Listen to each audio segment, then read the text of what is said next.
வணக்கம் நண்பா. இந்த வீடியோவை ஒரு கேள்வியுடன் தொடங்கலாம். நீ பார்த்த எல்லா மனிதர்களையும் நீ உண்மையிலேயே பார்த்திருக்கிறாயா, அல்லது அவர்கள் காட்ட விரும்பிய முகத்தை மட்டும்தானா? ஒரு மனிதன் அமைதியாக நின்றிருக்கிறான், எதுவும் செய்யவில்லை. ஆனால் அவன் உள்ளே ஒரு பெரிய நாடகம் நடக்கிறது. நடிப்பது அவனல்ல, அவன் அணிந்திருக்கும் முகமூடி. இந்த உலகத்தில் முகமூடி இல்லாமல் நடமாடுபவர்கள் மிகவும் குறைவு. ஏனென்றால் உண்மை ஆபத்தானது, நடிப்பு பாதுகாப்பானது. கைகள் குலுக்கப்படுகின்றன, நண்பன் என்று சொல்லப்படுகிறது. ஆனால் உண்மை அவர்களின் நயவஞ்சகமான சிரிப்பிற்கு பின்னால் மறைக்கப்படுகிறது. நீ ஒருவரை சிரித்துக்கொண்டே பார்த்திருக்கலாம், ஆனால் அந்த மனிதனின் நிழலை கவனித்தால் அது அழுது கொண்டிருக்கும். அகந்தை என்று நாம் சொல்வது பல நேரங்களில் ஒருவிதமான கவசம். வெளியில் வலிமை, உள்ளே முறிவு.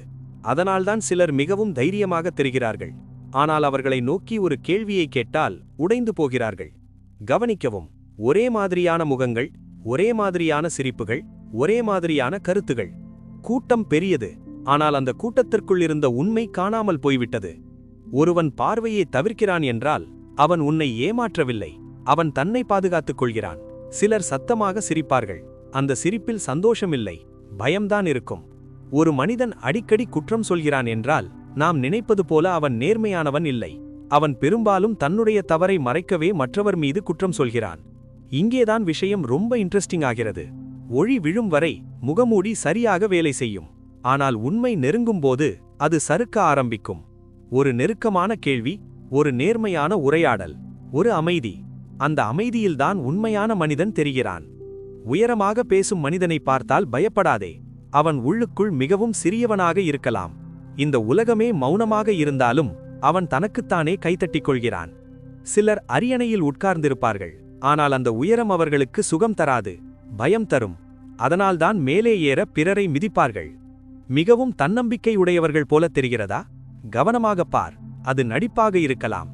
ஒரு மனிதனின் முகமூடியை கழற்றும் அந்த நொடி அவனுடைய பலவீனம் உனக்கு தெரியும், ஆனால் அதுவே அவன் வாழ்க்கையின் முதல் உண்மை மூச்சு. பயம் சத்தம் போடாது, அது உடலில் பேசும்.